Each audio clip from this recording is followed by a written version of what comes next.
Welcome to this week's episode of the Soto Mojo Podcast. My name is Trevor, And my name is Ethan. and we're just a couple of high school baseball coaches from Tacoma who love talking Mariners baseball.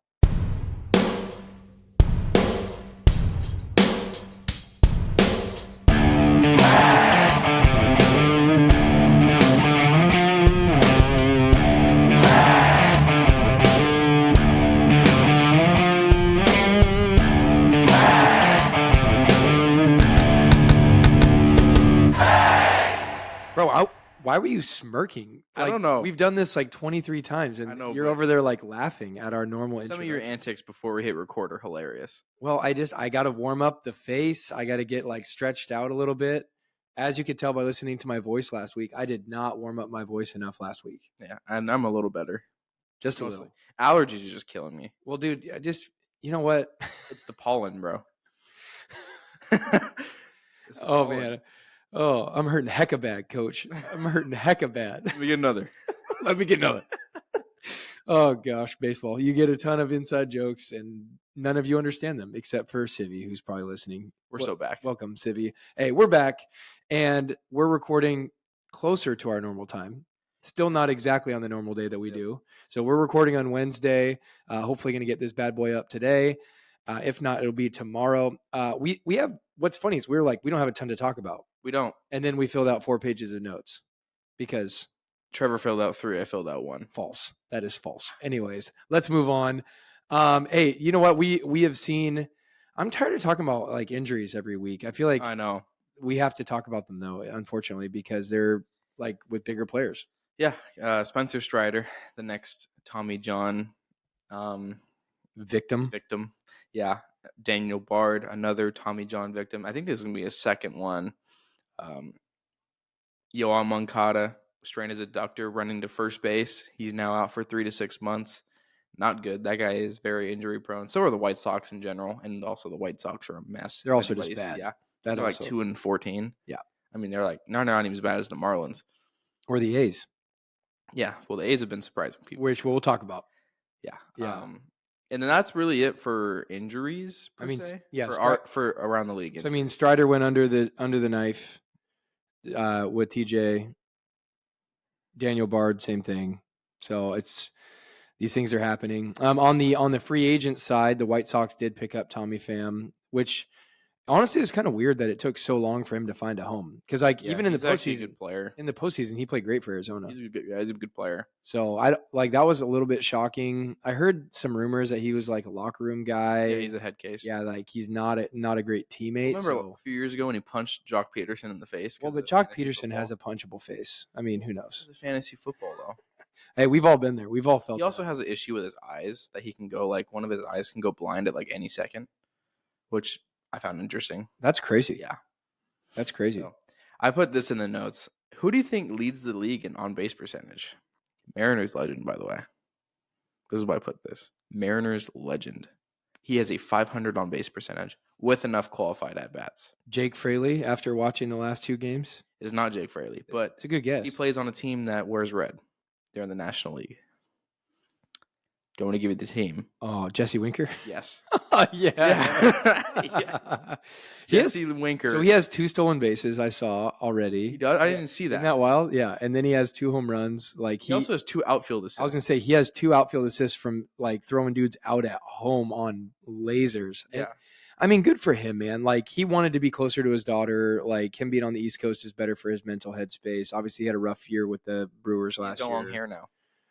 Yeah, he looks a little greasy. Yeah. But whatever, man. Like, good for him. That's how hard he's been training. Good for him. Because his hair's greasy. Oh, wow. Anyways, also in the notes we have the Yankees' longtime announcer, broadcaster, John Sterling, retired. He's just very iconic. He's iconic, but I'll always remember him for calling home runs that didn't actually happen. Oh, I know. Hilarious. It is high. Yeah, could you imagine listening on the radio, like hearing your announcer like getting amped up, like someone just hit a nuke, and then he's like, and he got It's it. caught. And he got it. And he did that like 3 or 4 times last year. It was hilarious. It Yeah. became like a meme at the end of the season. So Dodgers also called out their top prospect, Andy Pajes, and he got a hit on the first pitch he saw. So it's not that big of news, but Hey, around the league. Dodgers media matters. Yeah. Apparently. And then speaking of Dodgers and also speaking of media coverage, the Shohei investigation is pretty much wrapped up. iPay came out, announced exactly how things went. They have text messages proving that Shohei wasn't involved, which we were kind of saying the whole time. Like all of his teammates, like we talked about this on a show, like all of his teammates are like, nope, I didn't. they're like, that didn't happen. Like this guy, there's no way. They actually told this. Did you see Glassnow talking about it yesterday or 2 days ago? Yeah. Glassnow was like, dude, the second the news dropped, Ohtani literally like gave us his phone and he was like, here, like, just look at it. Like the truth is going to come out. I don't have anything to hide. Take Good my for phone. Shohei, Yeah. man. Yeah. Well, like not good for Shohei, but not like, good for Shohei. Because did you hear how iPay did with his bets that he stole from Ohtani? Yes. I mean, it'd be one thing if you're stealing money from Ohtani and then crushing bets. But he had 183 million in losing bets. 183. He was averaging, I didn't even put this in the notes. He was averaging 25 bets a day. That's insane. 25 I bets. can't even a day. think of anything. That's addiction, bro. Yeah. That's a straight up addiction. Goodness gracious. That's his American dream. So 183 million losing bets. He had won 142 million for a total of 40 million in losses. Did you see the guy who just got banned in the NBA for I don't really keep track of NBA news until the Sonics come back 20 minutes ago. Until the Sonics come back to Seattle, I could give a crap about. There's like a backup center on the Raptors who like he got banned for life for the NBA because he bet on the Raptors. Idiot. Like he bet well iPay one of them he bet on them to lose when he didn't play. Wow. So iPay did not bet on baseball. That was one of the things that did come out that was made very clear by the bookie. Dude, his bookie threw him under the bus. That's kind of crazy, honestly. Well, that bookie also is in trouble. Yeah. So because it's not a legal bookie. Right. So he came out and threw him under the bus, shared text messages. Like, I mean, I don't know. It's probably under subpoena, so he probably didn't have much of a choice. But anyways, so that's it around the league. Because we recorded on Thursday last week, we didn't have a ton to talk about. So let's get into our Mariners updates.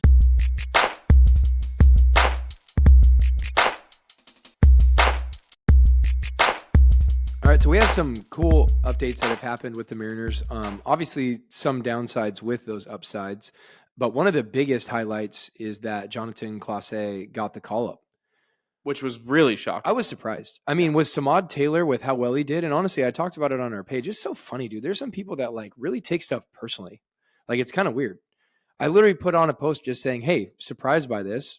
When Samad came up, when Ty France was on paternity leave, he played well. He did everything we asked of him. He got on base. He, had clutch hits, stolen base, did fine in the outfield. I thought it made sense to bring Samad up, especially with the options the way that it is. Like we already optioned him once, so now we can bring him up and down as much as we want to this season. Thought that he would do that. So I was really shocked to see Clase. And then I said, hey, it might be a little early. It feels like the front office is pressing a little bit. And honestly, they did. I mean, it's really hard to argue. And they rode the hot hand. Right. Clase had been raking in AAA, but then again, who isn't? Right. I mean, it's AAA. And if you go look at the Rainiers, which we're going to talk about in a second, like everybody's crushing in Rainiers right now. And so my thing is was it early? Yes. He still struggles with the breaking ball, man. Like you look at his statistics, like any breaking pitch, he's always had strikeout issues. Right. And now up until this point, we're going to talk about this.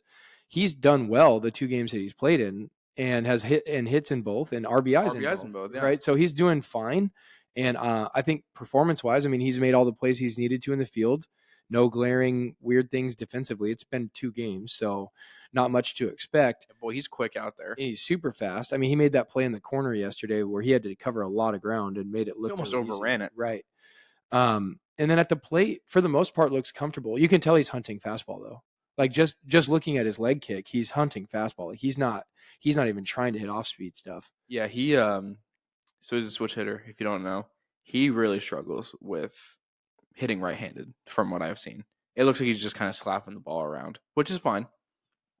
But you kind of need to hit. Your ball flight needs to be better. Like he's been popping up to the right side when he's hitting righty and not hard hit at all. But I mean, lefty has been just fine. Yeah. So. Well, lefty is where his 2 RBIs came from, double in the gap, and then had that single. His first hit was impressive. Yeah, that was crazy. And that was a changeup. So again, some guy was like, "Oh, what do you say about this?" And I'm like, "That wasn't spin. Like he struggles against spin. That's what we were talking about. Hitting a changeup is off speed. That's different." And yeah, he stayed with the pitch. It was 82 off the plate down low, like golfed it out. Yeah, like 2 inches off the ground, it seemed like, and he golfed it out, got it past Ellie. Yeah. And he probably would have ran it out too, Right. even if it was right at Well, Ellie. Ellie throws 100 miles an hour. So But I'm saying if it's hit right to him, he probably beats it out. And Ellie's not going to throw it. Right. If it's hit right to him. So he probably would have beat it out either way, but it was cool to see. First big league hit, and then Ellie dapped him up after. Yeah, that was cool. Where the play was dead, he was like messing with him. He like pushed him off the base and like tagged him out. So no, it's been cool. So here's the thing. This is what I need to say for the guys that are like trying to like quote tweet us. I'm like, listen, I'm happy that he's doing well. I want him to crush. Oh yeah. Like he's going to get a good chance because of what we're going to talk about later. Like Dom Canzone out with an injury. He's going to be out for at least 4 weeks because the injury itself is going to take a few weeks of recovery. And then he's going to go play rehab. Yeah. So it's going to be a 4-week stint. Clase is going to have plenty of opportunities to show what he has. He's going to take some Rayleigh reps, which people aren't going to like, but that is what it is. And Clase so far, the 2 games we've seen him in, like he's been good. He's been fine. Great. And today he's batting 9, so he's going to flip the lineup. He's going to play that Josh Rojas role and hopefully get on base with the top of our lineup coming up and see what we can do. Bunt. Well, we have Haniger hitting 2 today, so that'll be interesting. Oh yeah. Other than that, I mean, he's been fine. Yeah. The other Mariners update that's been huge is we had a slow start, obviously, from our starting pitching, which is supposed to be our point of strength. They have finally started to look like a point of strength. Yeah, so they have 6 straight quality starts. Shocker. And all of them, I think, are over 6 innings. Yeah. Or more. They were all over 6 innings and 2 runs or less. Yeah. Which is crazy. Saves our bullpen a ton. Right. So we don't have to throw the middle relievers that you kind of don't really want to see in, the 5th, the 4th. Right. Like we did the first few weeks of the season. Yeah. So they're finally looking what they're supposed to. They're keeping us in games, and then our offense has finally started to click and started to do stuff, which, again, we're going to go into detail how that's looked.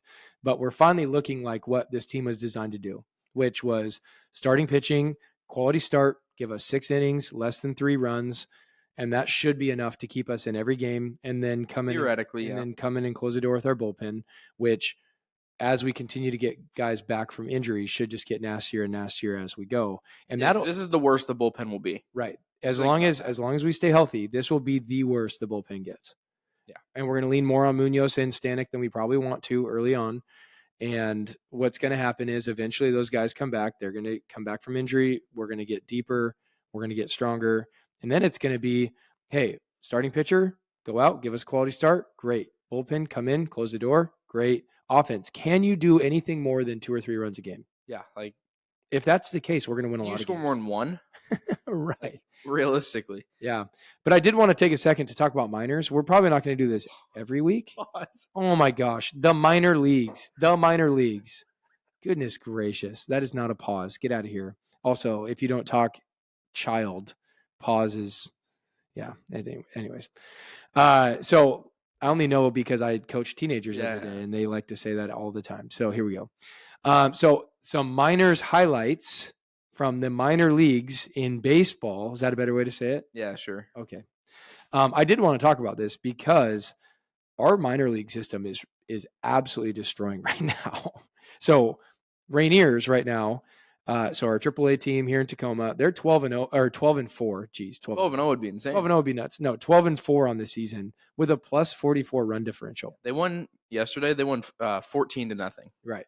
As an away team, and they only hit 1 home run, and it was a 450-foot tank by Michael Chavis. Yeah, and then Chavis had a game where he had 2 home runs.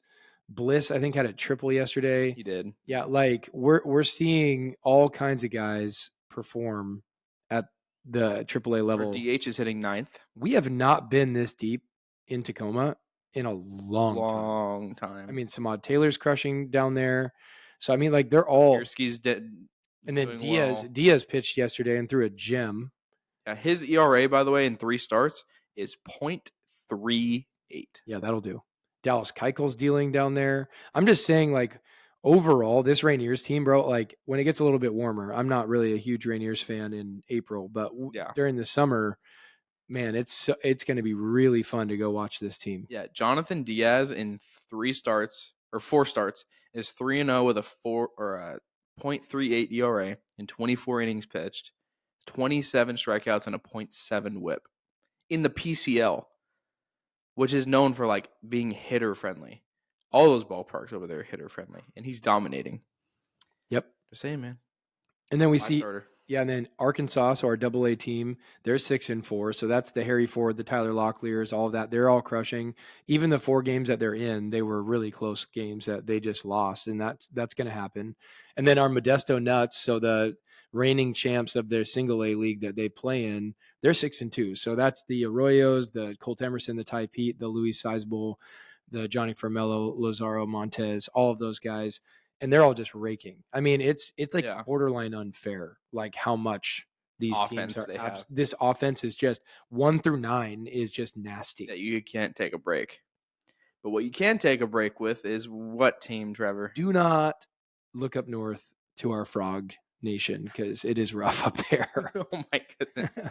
They just don't have pitching. Right. I mean, most of our teams, honestly, other than the Rainiers, don't have a lot of pitching. But yeah, Everett's not doing well. Yeah, look at your own risk. I'll say that. So but the thing is like having 1 out of your 4 biggest feeders into the program is not bad. And your best one is the closest to the MLB. Correct. And honestly, I can't even remember the last time the Rainiers have been this good. I really can't. They won the league a few years ago. Yeah, but even when they won that league, it was like Trammell. Yeah, and Jared and Vogelbach and those guys. No. It was 2 years ago. I think. They didn't have Vogie. Vogie was in AAA with us only a couple of years ago. It wasn't that long ago. No, but they had other guys. I'm trying to think of who they were. But even still, when they went and won that, it wasn't like they were dominating like this. True. I don't remember looking at scores and being like, holy crap. They didn't have Cabby, did they? That year? No, Cabby only was with us last year. Cabby was only with us last year. I'm trying to think of the Mariners legends that were in AAA 2 years ago. Anyways, so lots of good minors highlights that are happening where a lot of guys are stepping up. We're seeing tons of production from lots of different guys. It's not even just one. But yeah, Michael Chavis is a huge highlight for me. I'm a little shocked. I didn't expect him to be as good as he's been, honestly. Yeah. So that's been cool. Injury update wise, it's kind of weird. So Brian Wu and Matt Brash, we finally got some updates from Divish a couple days ago.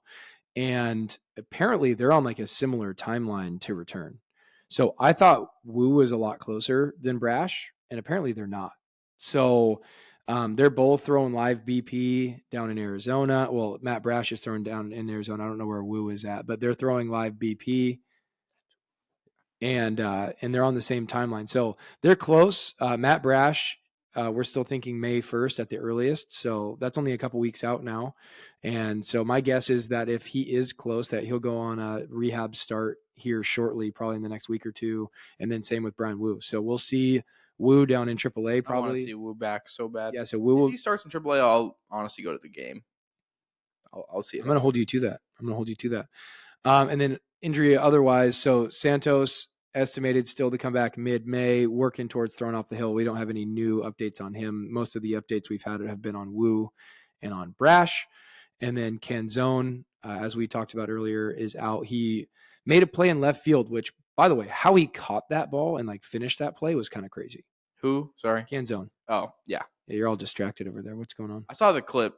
I didn't watch that game because I was super busy over the weekend. It was ridiculous. Yeah, but he was running full speed, did not know where the fence was, obviously did not feel the warning track under his feet. It wasn't pretty. And just fully blasted it. I mean, there's no, like he was going 100%. Yeah. So can't fault the guy. The fact that he caught the ball was crazy. So he caught the ball and then absolutely got mashed on the fence and then threw the ball in. So it's like, wow. So I found the Rainiers 2021 team that won the PCL. So their best players were Jansen Witty. The MVP of the league, the whole league, was Jose Marmoleos. There it Remember is. that name? Oh, yeah. Oh, Marmo. Jose Godoy, Luis Liberato, Dylan Thomas, Jack Reinheimer. Yeah. This is what I'm Taylor saying. Trammell, Right. So none of Donovan Walton. like cool. None of these guys are good. Cal played 44 games that year in AAA. Oh wow. Yeah. So I'm just saying, like, not very many good guys though. Like, not many guys that ended up doing anything. Whereas this AAA team, it's like there's a lot of majors rated guys that are there. Or that have been in the majors before. Right. Like Jason Bossler, Brian Anderson, Michael Chavis, Samad Taylor, Right. Sam Haggerty. Right. So, anyways, that's all I'm trying to say is like that team is full of big leaguers. The team that won that before, I'm like, okay, Hadn't made it. yeah, none of those guys. And I don't even know how many of them are in the big leagues right now. Right, they're not. Most of those guys are not. So, anyways, so yeah, Canzone to pick up. He does have a sprained AC joint in his shoulder, but the good news was that it's not as serious as they thought. All X-rays and stuff came up negative. So yeah, it should be about a month before we see him. And here's the thing. Let me just say this into the camera.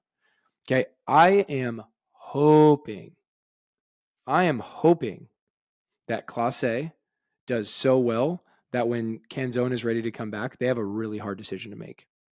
That would be great. Because Canzone hasn't proved that he's. I mean, he had a good last 3 bombs, yeah, 2 weeks, yeah. But I hope it's not like he's guaranteed a spot when he comes back. Right. Well, I mean, Clase, if he plays well enough, like that won't be the case. We want him to at least make a tough decision. Right. I want it to be if it's a tough decision, then that's great. So let's get into our game logs. And there's a few of these that you didn't watch, so I'll probably have to carry some of those. Did you watch the first one on Friday with Bryce Miller? I did watch that one. Okay, cool. Where Bryce shoved through 6 1/3 innings pitched, gave up 3 hits. He gave up 1 run, but it was unearned. It was on an error by Urias. It's kind of a weird play. He threw it kind of up the line, and France caught it, but then the runner hit France's wrist, and the ball fell out, and the run scored. But it was unearned. Through 100 total pitches. I know you want to talk about that one in a sec. Bryce Miller was also wearing the Bat Boys pants. Yeah, we found that out. Because the City Connect pants did not fit him correctly. Also, the Sunday cream jerseys are not in stock yet. Thank you, Fanatics. I don't understand how that's happened. Luis Urias ended up getting hit by a pitch with the bases loaded. That inning was crazy. We had bases loaded with no outs, and Cal strikes out, and Demo pops up in the infield. They're like, oh my goodness, this is last year's team again.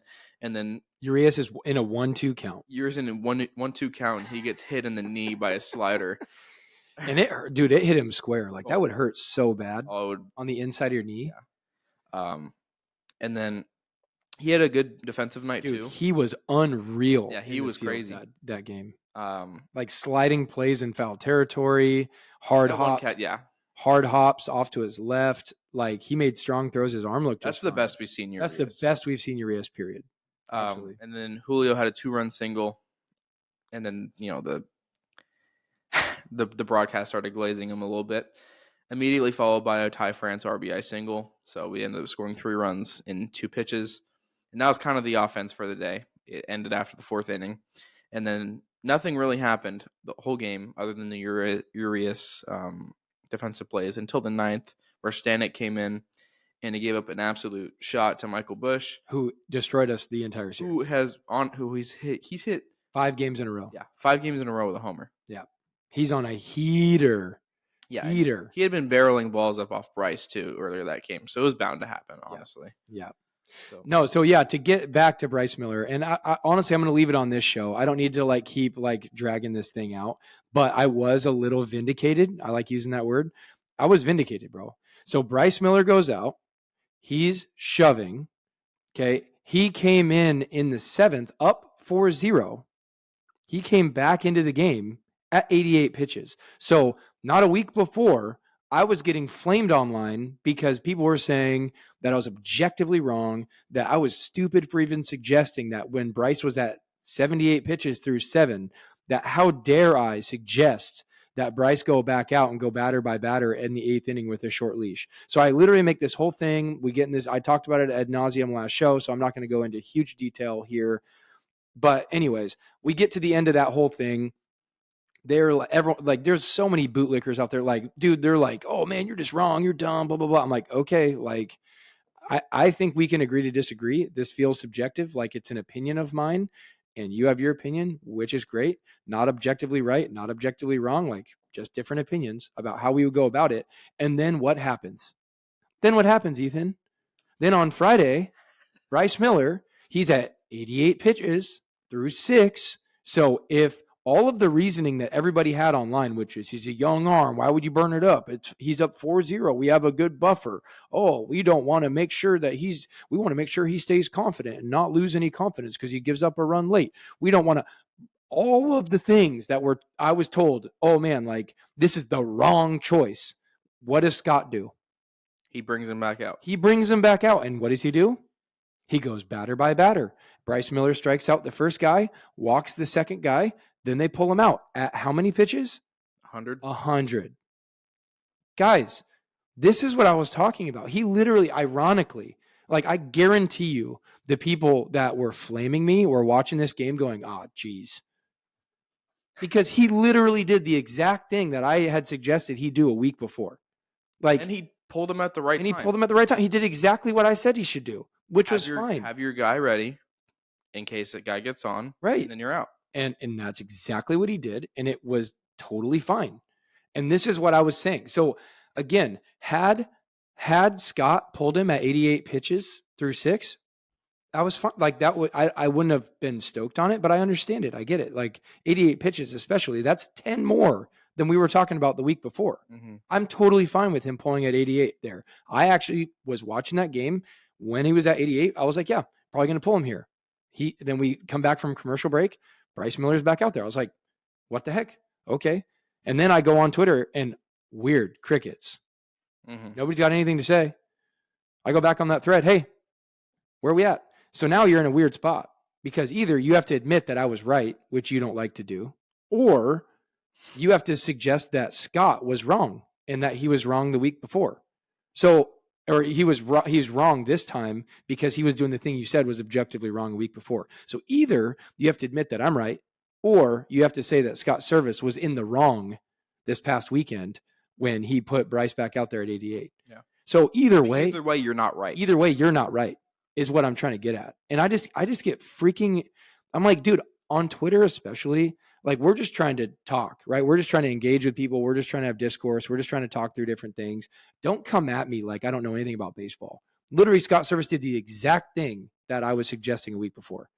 And I'm just saying, like, don't be that guy. Like, have a conversation. Be like, hey, I disagree. Okay. Go look at my interactions with people when we disagree with people. Totally fine. Yeah. I don't mind that we disagree, but don't come at me like it's objectively right and wrong and that you have some moral superiority because you just happen to like Scott Service and you don't think he can do wrong ever. Anyways, we can move on. Well, not quite. We got to talk about the next game too. Why do we have to talk about the next? The next 2 games because I didn't watch them. Oh, gotcha. Okay, I'm saying, well, we can let the dead dog can lie. We're good. We don't have to continue to kick it. I just get really frustrated with that stuff. That's all. Okay, so game 2, this was a loss, 1-4 to the Cubs.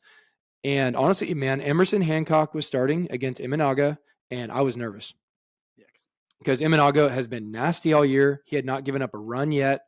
He looked great in his previous starts. And Hancock, the start before, got absolutely demolished. Gave up 12. And so I came into this game going, this is a loss. They punted. We're going to punt. We're going to get slammed. And then he went 6 innings and only gave up 2. Like, he kept us in the game. And honestly, we chased Imanaga through 5 1/3. So we looked a lot better than we thought. Urias scored the only run for the game for the Mariners with an RBI double. Just saying, man, we got base runners on in most of the innings. They were just singles that we just couldn't do anything with. So we just kind of spread out those. And I'll just say this, dude, Demo had a great game, but if you only looked at the box score, you'd be like, oh man, Demo had a bad game. Yeah. And I'm like, no, dude, like he put 2 to the wall that off the bat, I thought were gone. Honestly, in July, they probably are gone. Probably. Right? Like he hit them literally to the wall twice off of Imanaga. And then the third one, guys on second and third, and Demo laced a line drive, and their third baseman, Morel, made a great play to rob him. So, yeah, you look at his stat line, you're like, oh, man, Demo had a bad game. It's like, no, he did good, just got unlucky. And then what's stupid is Seiya Suzuki, dude, he hit a home run this game to left field.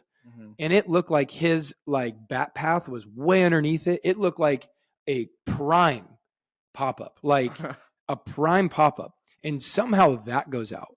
And I'm like, if you show me Demo's at bat, I did see that. and then you look at his at bat, like side to side, you go, which one went out? You're like, oh, Demo's. Like middle, barreled it up, looked good, sounded good, all of it. That goes out. Suzuki's doesn't. And it was the flip. And I was kind of like, what the heck?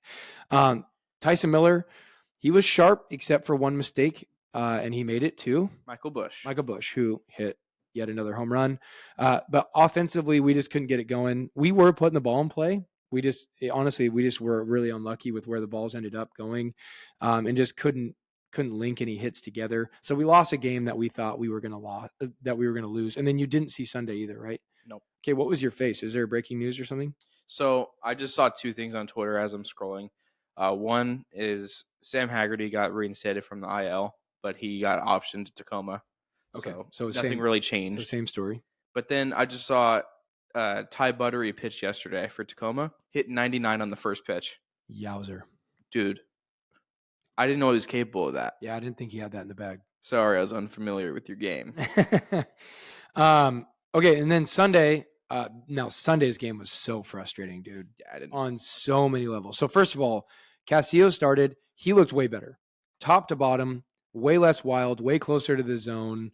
He had a quality start, went 6 innings, gave up 3 runs. He had one inning where he struck out the side and looked absolutely filthy. He's back closer to what we are expecting from him. I think he just pitches better in warm weather. It was warmer on Sunday. Yeah, that's what I'm thinking. It's crazy. It's crazy that it could be that simple. I have a kid on my team that's just like that. Yeah. It's weird. He was so good that if you want to look at the data, he induced 23 swing and misses, which is tied for the most in a game in the majors with Uvalde and then Max Meyer, which is a really random name to put up there as well. Well, Max Meyer's a stud. Yeah, he is, but he just plays for a bad team. So he also just got sent down to AAA. Did he really? Yep. I didn't see that. And here's the deal. So we saw Castillo gave up 3, and then the bullpen locked it down and didn't give up any more runs. And the Cubs lineup is like good. Like, yeah, they look really good. They really hit. So the fact that we kept them to 3, it should be a potentially winnable game. Polanco scored the only runs on the game with a 2-run jack, which Polanco's heating up, which has been great to see. His at-bats have looked substantially better, walking a lot more, putting the ball in play a lot more, which has been good. Degou had a great appearance. Finally, I can finally see like why we like him. He throws hard, right? No, he's got spin, dude. Well, he throws hard too. He does, but his spin is gross. It's gross. So we have a type. So Degou came in, looked way better, which was good. And then here's the thing that really irritated me about Sunday is that the Cubs were trying to give us the game. They were desperately trying to give the Mariners the win, and we just refused to take it. So let me give you a reason why. 7th inning, they start the inning with 2 free passes. So 2 walks. This is the thing that irritates me. I put this on Twitter. I don't know if I've ever seen a team more than the 2024 Mariners miss middle fastballs.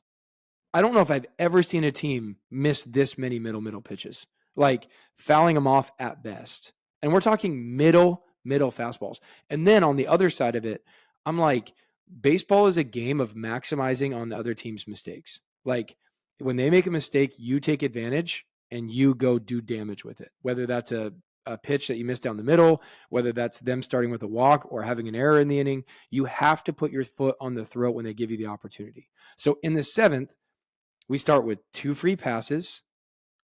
We get a fly out that doesn't move the runner, and then Rayleigh hits into a double play. Then we go into the 8th inning. Hector Neris, the guy that had the slurs towards Julio, and we don't like him, ended up with the Cubs. He walks the bases loaded. Haniger had a strikeout with the guys on first and second, and then he walks another guy, and then Ty France, the king, hits into a double play. So back-to-back innings, have runners in scoring position with less than 2 outs and can't do anything with it. So then where the cherry on top of this cluster was in the 9th inning, we get 2 quick outs, sucks in the bottom of the 9th. Cal comes in, who's been struggling. So we think game's over. Nope. Cal Raleigh hits a single to right field. And we're like, okay, can we spark this thing to get it going and go score a run? They bring in Julio, who had taken an off day for mental health. He goes out there as a pinch runner and then immediately gets picked off at first. Game over. I was at a loss for words, dude. Yeah. Those 3 innings. So were the players. Those 3 innings capped it off. I was so ticked at this season, like wanting to throw in the towel. I literally went on Twitter and I was like, listen, they have to do a players meeting or something, even though it's April, because the vibes could not be lower. Yeah. And so they were silent after the game, supposedly. The players were like, they just stood there and just like didn't say anything. Julio didn't talk to the press. Like, it was a bad look, dude. Yeah. It was a really bad look. And so what we found out is the next day, so they all left. They didn't have any meetings or anything that night. But what we did find out is that before game 1 against Cincy, I guess the players took over the like game plan meeting and like the coaches didn't talk at all. Yeah. So not quite like a quote unquote players meeting, but the players were like, dude, this is enough. They ran the game plan. Enough is enough. Yeah. And they all put in hard work, showed up early. Like the beginning of the season could not have gone worse. I mean, just horrific from every standpoint. Our starting pitching wasn't sharp. Our offense is nowhere to be seen. Defensively, errors are everywhere. Like, just a horrific start to the season. Yeah. Like, so I left Sunday night. Bottom 10 team. Listen, I was some of you will love this. As soon as the game got over, I was watching the Masters and the Sunday game simultaneously because I'm a big golfer too. Both of them ended like right around the same time. I got up and I rage cleaned. I went out and mowed my yard, laid down fertilizer, and then I came in and I deep cleaned my whole house. That is crazy. And my wife was like, "Are you okay?" And I'm like, No. I'm so pissed right now. And so for 4 hours, no joke, for 4 hours, like clean the bathrooms, clean the floors, clean every window in the house. I cleaned the baseboards, dude. That's how irritated I was. I was cleaning the baseboards in my house. I deep cleaned the crap out of my house. And I was like, hey, my wife was pumped, right? Started her week off on a great note. Oh, yeah. I'm just like, but here's the deal. I just like, as soon as those games got over, I'm like, I'm done. Screw this. I'm done. So I just went and rage cleaned. And then I felt better, honestly, because then when you look at your clean house and your nice yard, you're like, okay. Oh, yeah. Okay. I can breathe now. I'm good. So then moving on after the players made their game plan, we go against Cincinnati to start our series. And wow, we scored 9 runs. The first time this season that we had double-digit hits. Clase made his MLB debut. He went 1 for 4 with a ribby. We opened the game in the first inning against Frankie Montas. Walk, homer, walk. Fantastic ABs too, by the way. And then Francis grounds into a double play, but you know that. But Frankie Montas had 5 walks in 2 innings. He threw 45 pitches in the first inning, and then Mitch in the second inning hits a home run into the pen on a line. Yep. It looked like a double off the bat. Honestly, I could not believe it went barely over the fence, but it went over the fence. Yep. And then Luke Raley went 2 for 4 with a single and a triple. Triple in quotation marks. It's a triple. It kind of irritates me that they call it a triple when a dude like dives at a ball that like if he doesn't dive, that's just a single. But it goes past him. That's not a single. Because there was a runner on second. So that's why like he dove for it. Right. Like if no one's on, you're like, okay, I don't care. Like right. No, I'm not saying that the dive was inappropriate. I get weird about calling that a triple when I'm like, that should be a single with an error, but whatever. So he went. It's whatever. It's a triple. He went 2 for 4 with a ribby. He had a bunt single in the first inning. Yep. That was awesome. Yep. Like showed his wheels. Dude, that guy's. It's so funky. It's weird how fast he is because his running motion even doesn't look like. It's just weird. It's just It's like he looks like a 14-year-old that hasn't grown into his body. But hey, the upside we did see that George Kirby was more like himself. He went 6 innings, gave up 2 earned runs, gave up 3 total, but that was because one of an error. And he wasn't brilliant, but it was a quality start, and it was a step in the right direction. He did introduce a new pitch, which was nasty. Well, not a new pitch, a reworked pitch. Yeah, it's a slider, and it has more vertical drop. And he learned it from Logan. He asked Logan how he throws his slider, and then backdoored a guy. There's disgust on the corner. And I was like, what was talent. that? That is talent. Yeah. My biggest takeaway from this game, since it was a series opener, is they got Frankie Montas out in 2 innings, yep. which Then they had to bring in Nick Martinez, who's their long reliever. Which- He ended up going about 60 pitches. And he looked good, So honestly. he's done for the rest of the series. Like, Yep. done. And then they had to use 3 pitchers who all threw, 30 or more pitches. So that knocks out their long relievers for the rest of the And their series. bullpens, Their bullpen shot. Yeah. Because in the next game, so this is yesterday's game, Hunter Green for the Reds threw 98 pitches in 4 innings and didn't give up a run. But we kept fouling balls off, getting deep in counts. We got runners on base. We just didn't cash them in. Yep. But we ended up getting him out in 4 innings, which ultimately, again, screws up their bullpen. And guys have to go farther, or they have to throw more than they are trained to. And yeah, it just all sets up good for today. So Yeah, so we game, saw Garver had a better approach. He's honestly been hitting better. It just like he's getting some weird BBAP stuff where like he did hit one to the fence in right center. And I'm like, anytime a guy is barreling up Oppo, I feel good. Like I'm fine with it, honestly. It's impressive. It is impressive. And so he did get a bases loaded walk, one way to get a ribby. Haniger continues to hit, had 2 hits. And then Stanek, almost gave us a heart attack. Yeah, and then Clase had an RBI double, scored Garver from first. He was actually out, and then his slide knocked the ball out of the catcher's glove, which was awesome. And it looked like he was jogging because he's not trying to get hurt. Right. So, yeah. Yeah, so Stanek gave us a heart attack in the 9th by getting the bases loaded up 2, and then Saucedo came in and got Tyler Stevenson to fly out. Sauce came in with 2 outs and the bases loaded and had to face a pinch hitter who breaks against lefties. So I will say this, us getting that first pitch strike was really generous. Oh my. Yeah, I forgot about that. That first pitch strike was not a strike. It was off the plate, but they gave it to him. And honestly, you start that count 1-0, that looks a lot different. Well, the second pitch was a strike. Right. Or no, the second pitch was a ball, so you would have started 2-0. Right. So he was 1-1 instead. Got him to 2-2, and then had him fly out to center on a good changeup. The biggest highlight that we have not talked about has been Julio. This was Julio's maybe his best defensive game as a Mariner. Period. Pretty. I can't think of it. It was his best game of the season too, because he also had 2 hits. Yeah, but he probably had the defensive player of the year, and it's April. I mean, this legitimately might be the best defensive play that we see all year.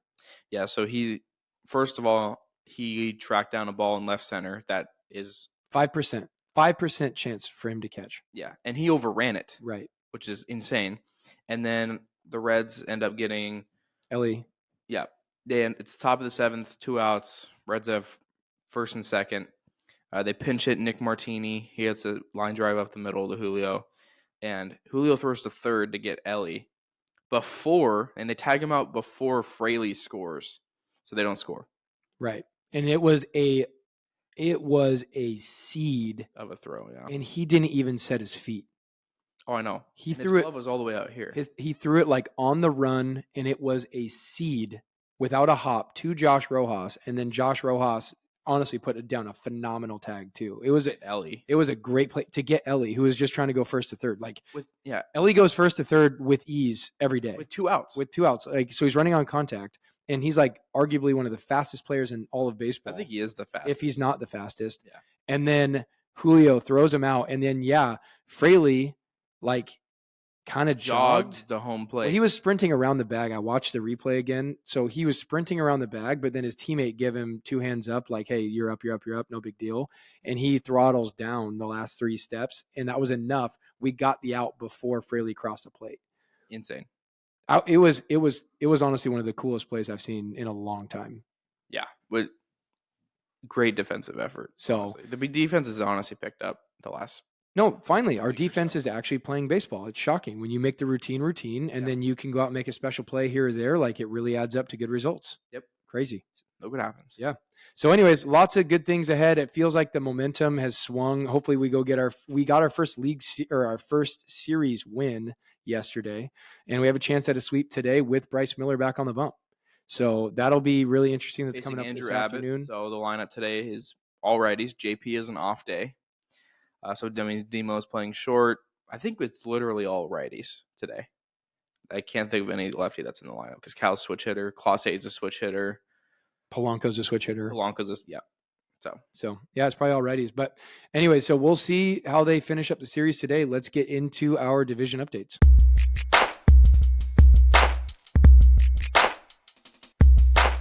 All right, man. So around the division, there's some like surprises that are happening that we weren't expecting to see. I mean, we were expecting that Houston and Texas were going to struggle a bit. We didn't expect that Houston was going to struggle this much. Yeah, so Houston is currently 6-13. They're last place Their in the pitching division. is trash. Yep. Outside of Ronald Blanco, just like we said last week. Josh Hader's been a mess. I mean, when you get swept by the Royals, things are. Yeah, they're. Yeah. I mean, I believe in the Royals. I'm high on the Royals Gave up this year. 4 the other still. day. Yeah. Yeah, Hader gave up he blew a save. They were up 2 and gave up a home run. So he blew a save, 2 days ago? I saw that. Yeah. They do give Verlander back this Friday, though. Yeah, which is. So we'll see how he looks. See how they do. Coming off injury. I can't imagine he'll be like great out the gate. Honestly, he might get roughed up in his first start. Every time that I've underestimated Justin Verlander, it has come back to bite me. That is a good point. So I'm going to say he's going to do great, and I'm going to hope that he proves me wrong to the worst. They're currently about to play Atlanta. So they have JP France starting. He's going to get dapped. He might get dapped. They also have Jose Abreu hitting 8th now, which is shocking because they're facing Max Fried today, who's a lefty. There's some reason for concern with Abreu, honestly. Yep. Honestly, he wasn't great last year. No, he wasn't. He started really bad last year, too. Yeah. Anyways, moving on to Texas.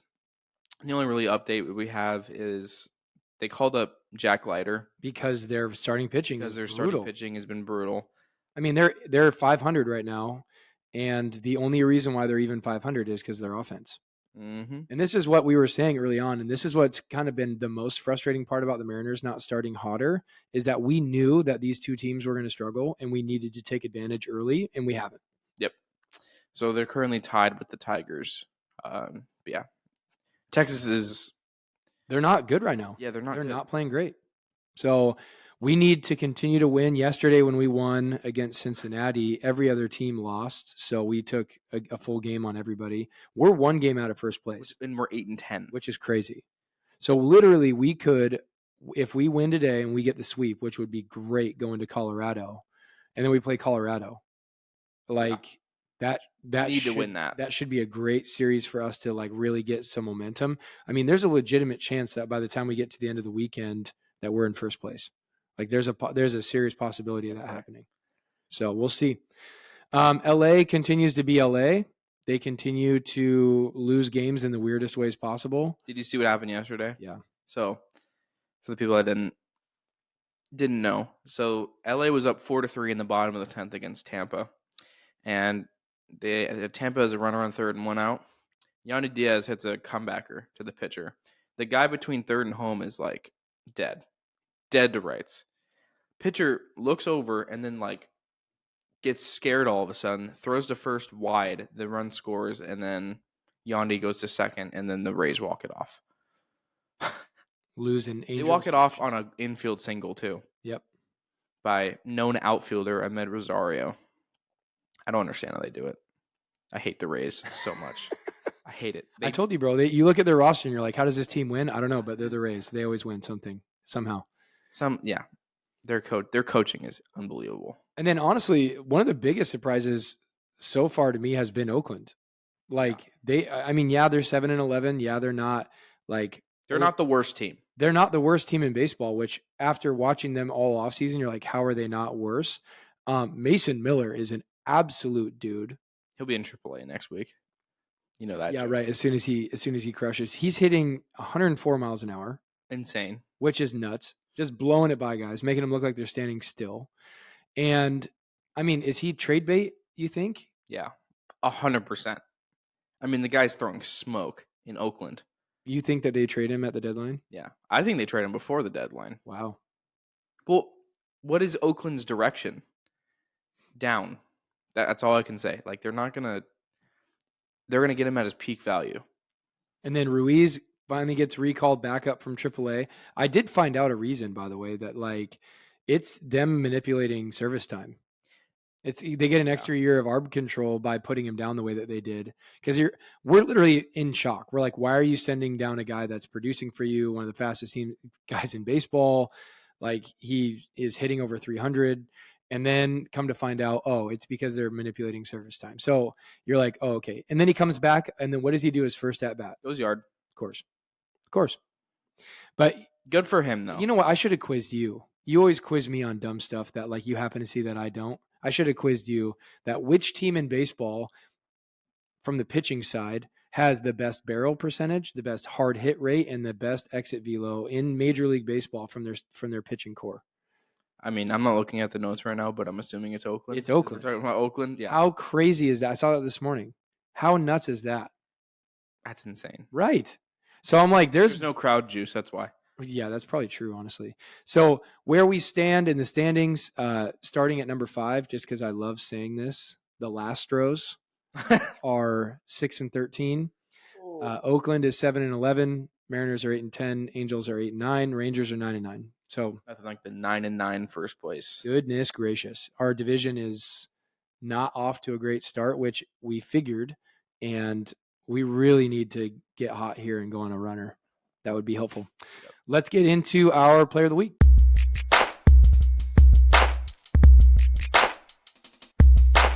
All right, man, you want to go first? Yeah. My player of the week is Jorge Polanco because he's been a stud in the 3 spot. He hasn't hit that well, like average-wise, but he's been driving in runs, which is all we can ask for, really, out of the 3 spot. So over the last 7 games, he's only hitting 227, but he is a .452 on base percentage. He's hit 2 home runs, 5 RBIs. He's 9 walks in the last 7 games. Insane. His strikeout numbers are a little bit higher than we expect Jorge Polanco to be. They're coming down though. They're coming down, but yeah, he's been fine. His defense has been better. His approach has gotten a lot better. He honestly started getting hot in the Milwaukee series. He's cooled down a little bit this series, but he had the home run. I was gonna say, other than hitting a bomb, 3-run homer the other day. He's just been a stud so far in the last week or so. Yeah, mine is Mitch Haniger. I honestly was a little shocked. We were joking about it. I was like looking up stats to back up why I felt like Mitch was my player of the week, and I'm like, dude, he's batting 300 for the season, and he's played in every game but one. So I'm like, he's batting 300. He has 12 RBIs. He has 3 home runs on the season. He's honestly been our most consistent bat, especially with runners in scoring position. Yeah. He's not just leading in the clubhouse, but this is what I love about Mitch Haniger is there's a lot of leaders out there that will talk the talk, but they just don't walk it. They don't walk the walk. They just don't. And the cool part about Mitch is that across the board in the clubhouse, people are like, hey, he leads by example. He works harder than anybody else. His game prep is unmatched. And what he does to take care of his body. That's why I hate it when people bring up his injury stuff. I'm like, almost all of his injuries but one as a pro have been like fluky, weird things. He can't guess that he's going to foul a ball off and blow up his testicles. I'm just saying, like, dude has gone through a lot of hard things, but all I'm saying is he has always come back and been a dude. He loves playing in Seattle. Yeah, you can just tell. Because he did not do this in San Fran. No, he was also playing left field in San Fran. That could affect something. But all I'm saying is Mitch Haniger loves playing in Seattle, loves being in front of these fans, loves everything about playing in Seattle. It's comfortable. Yeah, and you go look at his Baseball Savant page, dude. He's got a lot of red, which normally red is a bad thing. On Baseball Savant, red is a really good thing. He's in the 96th percentile for batting run value. He's above 70th percentile in hard hit, chase, whiff, walks, sweet spot, barrels, slugs, etc. Like he's in above the 70th percentile in so it's not categories. Fluky stats, right? And it's not fluky like his OBO, his OBA is like it's not like he's hitting a weak flare over the first baseman's head every. And he's driving in runs, man. So he's been a huge contributor from the offensive side when we've really struggled. He's also hitting second today. Interesting. Cool. I'm down with it. Who's batting leadoff? Julio? Yep. I didn't look at it. Yep. Julio's batting leadoff today? Yep. Cool. Sounds good. Well, let's wrap up with our hot corner.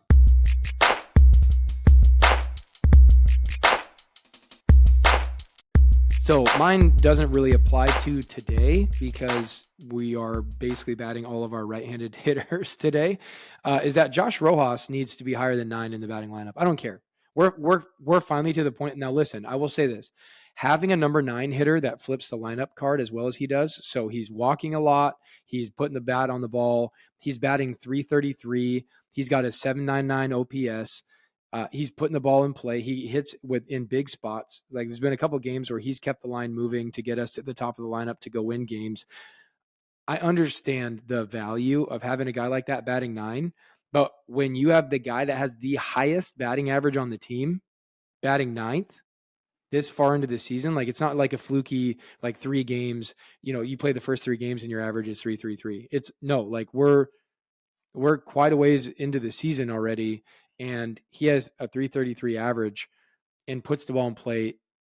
I'm just saying, like, there's an argument to be made that he needs to be batting higher up in the lineup, especially with Clase A up now.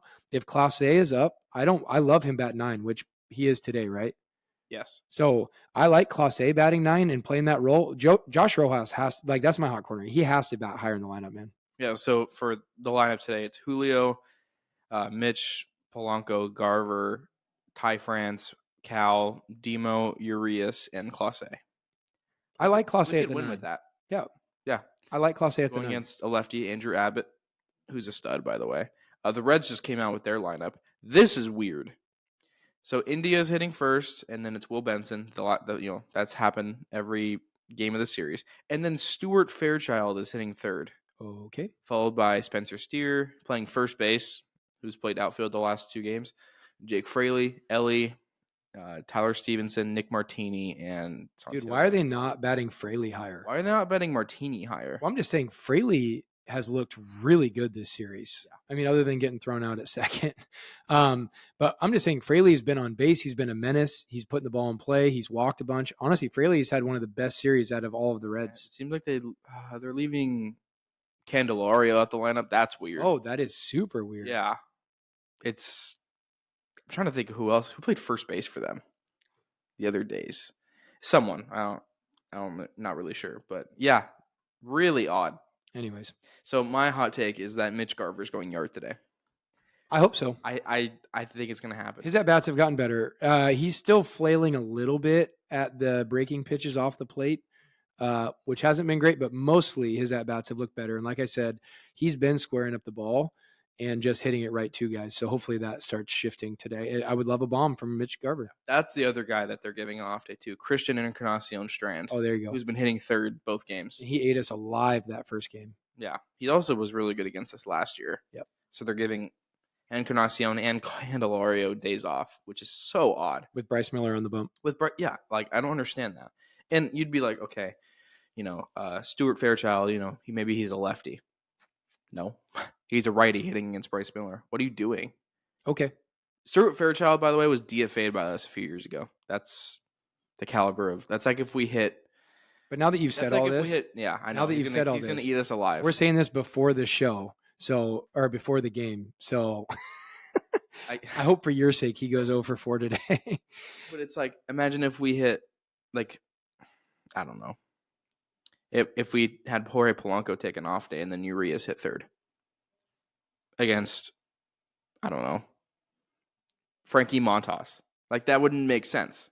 I don't know. I'm looking at the Reds post right now. Hey, listen. The fans are pissed. I'm happy about them making poor choices. That's helpful. I want to go get the sweep. Getting a sweep would be so big for the vibes moving forward. It says David Bell's the worst manager in the league. Fairchild and 3-hole should result in automatically getting fired. Cannot wait for the day that Santiago Espinal is no longer on my baseball team. Jonathan India betting first is criminal. And it continues. Hey, so guys, I love that we're like, hey, this can be a shorter show. It still ended up being like an hour. So here we are. Hey, thank you guys so much for listening. You got anything you want to add for the listeners? We're so back. We are so back. Ethan's healthy for the first time in forever, which is okay. I'm not like. Hey, give me another one, Coach. Give me another one. Let me get another. I'm hurt hecka bad right Let me now. get another. I'm hurt hecka bad. Hey, thanks for listening. Hopefully the Mariners take a great outing today into a road trip to Colorado over the weekend and enjoy the off day tomorrow. We're so back. I just saw Chris Sapp. Oh my gosh, I'm trying to close this up. Logan Gilbert is 30-0 when he gets 3 runs or more supported. We should do that more often. We should do that. Anyways, have a great week. This is the Soto Mojo Podcast.